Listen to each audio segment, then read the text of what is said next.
Super exit poll आपके सामने। यहाँ पर संजय जी कह रहे हैं कि टफ फाइट है, लेकिन एग्जिट पोल बता रहे हैं कि छत्तीसगढ़ में कांग्रेस को 48 सीटों का अनुमान दिख रहा है। भारत 24 का ये सुपर एग्जिट पोल, जिसमें हमने तमाम एजेंसीज के एवरेज को लेकर ये पता लगाया है। हमारे साथ ओपी चौधरी साहब जुड़ चुके हैं, बीजेपी प्रत्याशी भी हैं। ओपी चौधरी साहब, उनका रुख करते हैं। चौधरी साहब, क्या खबर है? जी रूबिका जी, बिल्कुल स्पष्ट जनादेश की सरकार भारतीय जनता पार्टी छत्तीसगढ़ में बनाने जा रही है। आप जैसे कि अभी संजीव जी बता रहे थे कि 4 महीना पहले वो बोल सकते थे कांग्रेस की सरकार बनेगी। किसी भी 15 दिन का आप आकलन कर लीजिए और एक ग्राफ ड्रा कर लीजिए। एक पॉजिटिव राइजिंग ट्रेंड साफ तौर पे एक बार आपको दिखाई देगा। पॉजिटिव राइजिंग ग्राफ आपको दिखाई देगा। ये पॉजिटिव राइजिंग ग्राफ निश्चित रूप से स्पष्ट जनादेश की सरकार छत्तीसगढ़ में बनाने जा रही है, इसमें कहीं कोई संदेह नहीं है। मतलब आप 4 महीना पहले बात करते, 3 महीना पहले बात करते, 2 महीना पहले बात करते, तो एक लगातार ट्रेंडिंग ग्राफ है पॉजिटिव डायरेक्शन में। चौधरी साहब, मैं बीजेपी के नेता के तौर पर आपकी इस भविष्यवाणी को सुन रही हूँ कि एक एक्स आईएएस ऑफिसर के तौर पर आपकी इस भविष्यवाणी को सुन रही हूँ, क्योंकि दोनों के अलग अलग आंकड़े आते हैं ना निकल कर। रूबिका जी देखिए, आंकड़ों में जैसे आपने भी जो सैंपल लिया होगा, बहुत छोटा सैंपल होता है, आप इस बात को मानेंगी। जितने भी एजेंसी ने लिए होंगे उनकी सीमाएं हैं, बट मैं ओवरऑल यही बोलना चाहूंगा कि 32% वोट शेयर पिछले बार बीजेपी का था, वहां से कोई 41 दिखा रहा है, कोई 42 दिखा रहा है। तो इतना बड़ा जो पॉजिटिव ट्रेंड है वो मैं मानता हूं कि स्पष्ट जनादेश की सरकार की और भारतीय जनता पार्टी को लेकर जाएगी, इसमें कहीं कोई संदेह नहीं है। और ये कोई ज्योतिषाचार्य। चौधरी साहब सुनिए ना ओपी चौधरी साहब, हम यहाँ पर एक सुपर एग्जिट पोल बता रहे हैं, उसमें कहीं भी प्रभु आपकी पार्टी सरकार बनाती हुई नजर नहीं आ रही है। मतलब आज तक एक्सिस माई इंडिया 36 से 46 दे रहा है आपको, एबीपी सी वोटर 36 से 48 दे रहा है, इंडिया टीवी सीएनएक्स 30 से 40 दे रहा है, न्यूज 18 जन की बात 40 दे रहा है, सुपर एग्जिट पोल कुल मिलाकर 40। अब मैं कांग्रेस की तरफ आऊं सर, तो वो 50, 53, 56, 47, और अगर मैं उसका एवरेज निकालूं तो 48 बता रहा है।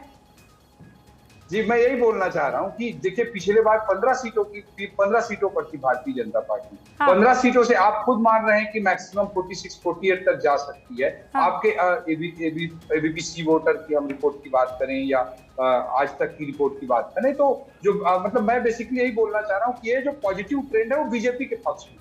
4 महीना पहले, 3 महीना पहले, 2 महीना पहले, आप हर पेज पे आप एनालिसिस करेंगे तो राइजिंग ग्राफ है बीजेपी के फेवर। मेरे चैनल के व्यूअर्स जो हैं चौधरी साहब, आपके चश्मे में हल्का नीला रंग देख रहे हैं, अंग्रेजी में कहूँ तो ब्लू, और मोदी जी के ब्लू आइड बॉय के तौर पर भी आपको खूब लोग जानते हैं, ऐसे ही पहचानते हैं। उन्होंने कहा था लड़के को चुनाव लड़वाइए, बहुत आगे जाएगा। तो ऐसा तो नहीं है कि आगे ऐसे पहुंच जाएंगे कि आप सीएम की कुर्सी पर पाए जाएंगे? नहीं रूबिका जी, हमारे भारतीय जनता पार्टी में बड़े बड़े नेता हैं। हमारे रमन सिंह जी चुनाव लड़े हैं, अरुण साव जी हमारे प्रदेश अध्यक्ष हैं, बृजमोहन अग्रवाल जी हैं, अजय चंद्राकर जी, ऐसे बड़े बड़े दिग्गज नेता। मैं तो बहुत जूनियर कार्यकर्ता हूँ रूबिका जी, तो ये कोई बात ही नहीं है। अभी तो मैं कार्यकर्ता के रूप में पार्टी में काम कर रहा हूँ और आगे भी करता हूँ। अच्छा, लेकिन आप पूरी तरह से कॉन्फिडेंट है, और इस कॉन्फिडेंस की वजह मुझे बताइए ना, क्योंकि बाकी जो लोग दावा कर रहे हैं कि आप लोगों की सरकार नहीं बन रही है, वो आपसे ज्यादा कॉन्फिडेंट है चौधरी जी। और वो इसलिए कॉन्फिडेंट है कि अर्बन छोड़ के रूरल एरिया में बहुत काम किया है कांग्रेस ने, और खासकर वहां पर बघेल साहब ने। देखिए, रूरल एरिया हो चाहे अर्बन एरिया हो, हर जगह छत्तीसगढ़ एनआरकी का शिकार रहा है, माफिया राज का शिकार रहा है। रूरल एरिया में ये धान की बात करते थे, धान तो मोदी जी के कारण खरीदा जा सका। 80% धान एफसीआई ने जो चावल खरीदा उसके वजह से हो पाया। इस चीज को हम लोग लास्ट के 1-2 सालों में लोगों को समझाने में सफल रहे। और उसके अलावा जो महत्वपूर्ण मुद्दे हैं, जैसे शराबबंदी का इन्होंने जो वादा किया था वो झूठा साबित हुआ। स्वयं सहायता समूह के कर्जा माफी की बात की वो झूठा साबित हुआ। हमने 12,000 रुपए मातृवंदन योजना के तहत माताओं बहनों के लिए लाया, फिर 15,000 की बात करने लगे, लेकिन इसके पिछले घोषणा पत्र में उन्होंने 6,000 पर एनम की बात की, 6 रुपया नहीं दिए थे। तो चाहे गोबर की बात करते हैं, गोठान की बात करते हैं, सब माफिया राज के जरिए। बात बताएं, ये जो महादेव आपने करप्शन का बात मुद्दा उठाया, और चुनाव के ठीक पहले लगभग 15 दिन तक महादेव ऐप को लेकर आप लोग लगातार जो कांग्रेस पे एकदम हावी रहे, उसका कोई इम्पैक्ट इसमें देखने को नजर नहीं आ रहा, क्योंकि भ्रष्टाचार ना सिर्फ छत्तीसगढ़, मध्य प्रदेश, राजस्थान, तीनों ही जगह भ्रष्टाचार आपका सबसे बड़ा मुद्दा था। मध्य प्रदेश में पहले था तो अब आपकी सरकार आ गई थी। देखिए, छत्तीसगढ़ में तो किस किस तरह से भ्रष्टाचार हुआ है उसका इम्पैक्ट यही सब बिल्कुल हुआ, लेकिन उसका इम्पैक्ट क्यों वोटर्स में नहीं दिख पा रहा? छोटी शिक्षक दे रहे हैं, पीएससी तक में घोटाला हुआ रूबिका जी। पीएससी जो युवाओं के लिए एग्जाम आयोजित होती है, संवैधानिक संस्था है, उस तक में कन्विंस नहीं कर पाए शायद वोटर्स को। चौधरी साहब, मेरी प्रिय मित्र अदिति नागर पॉलिटिकल एडिटर है, वो आपसे सवाल पूछ रही थी। और अब ये बात तो सही है भाई, ये भ्रष्टाचार मुद्दा क्यों नहीं बन रहा है? मतलब ये वोटर लोग मान बैठे हैं कि आप लोग जैसे ही सफ़ेद कमीज और पजामे में आते हैं, भ्रष्टाचार तो आपको करना ही करना है, इसीलिए अब आपको बख्श दिया है, ये मान लिया जाए। देखिए रूबिका जी, मैं अपने कॉन्स्टिट्यूएंसी की बात बता रहा हूँ। कांग्रेस में एक भी काम बिना कमीशन खोरी के नहीं हुआ है, और मैंने स्थानीय अपना मैनिफेस्टो जारी किया अपनी कॉन्स्टिट्यूएंसी में। मैंने उसमें लिखा कि 1 रुपए का भी कमीशन खोरी नहीं की जाएगी। ये मैंने अपने मैनिफेस्टो में लिखा है। सार्वजनिक मंचों पे, हर गांव के चौक रूबिका जी, एक सवाल मुझे पूछने दीजिए। तो कांग्रेस में कमीशन खोरी उनके हर जगह दिखाई देता है, साफ तौर पर दिखाई देता है। उसको हर बिल्कुल आपने सही कहा, आप लगातार ग्राउंड पे रहे हैं, आप चुनाव भी लड़े हैं, लेकिन यही भ्रष्टाचार का मुद्दा जब कांग्रेस ने कर्नाटक में भाजपा के खिलाफ कमीशन खोरी का उठाया तो सरकार आ गई कांग्रेस की।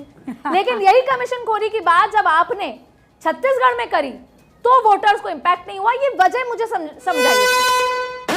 देखिए अदिति, एक सेकंड रोक दो चौधरी साहब, अगर आपकी इजाजत हो तो इंडिया टीवी और सीएनएक्स का एक यहाँ पर आंकड़ा आ गया है। तेलंगाना में कांग्रेस को 63 से 79 सीटें मिल रही है। ये बड़ी खबर है। इंडिया टीवी सीएनएक्स का सर्वे ये बता रहा है कि तेलंगाना कांग्रेस की सरकार बनाता हुआ दिख रहा है। पूर्वानुमान ये कहते हैं कि कांग्रेस छत्तीसगढ़ और तेलंगाना में बल्ले बल्ले करती हुई नजर आ रही है। चौधरी साहब, देखिए तेलंगाना का ग्राउंड सिचुएशन बहुत ज्यादा मैं असेस नहीं कर पाया हूँ रूबिका जी, बट छत्तीसगढ़ के लिए तो मैं कॉन्फिडेंटली बोल सकता हूँ कि भारतीय जनता पार्टी की स्पष्ट जनादेश की सरकार बनने जा रही है। और तेलंगाना में भारतीय जनता पार्टी की स्थिति में वोट शेयर में निश्चित रूप से सुधार ही आएगा, ये भी मैं कह सकता हूँ। और बाकी मध्य प्रदेश, राजस्थान में भी बेहतर स्थिति रहेगी भारतीय जनता पार्टी की। कांग्रेस तो डूबती नाव है और ये धीरे धीरे संखी होती जाएगी। अच्छा, आप तो जहां से चुनाव लड़ रहे हैं रायगढ़ से, आप ये बताइए कि वहां आप कितने नंबर से जो है सामने वाले को पटकने वाले हैं? 30,000 to 60,000 के बीच में गैप है। मैंने लिख दिया है चौधरी साहब। ये डेफिनेटली रूबिका जी, मैं 3 तारीख को आपसे बात करूंगा। ऑल द बेस्ट चौधरी साहब, बहुत बहुत शुक्रिया हमसे बातचीत करने के लिए। ओपी चौधरी यहाँ पर पूर्व आईएएस कलेक्टर रह चुके हैं और इस बार भारतीय जनता पार्टी की टिकट पर रायगढ़ से चुनाव लड़ रहे हैं।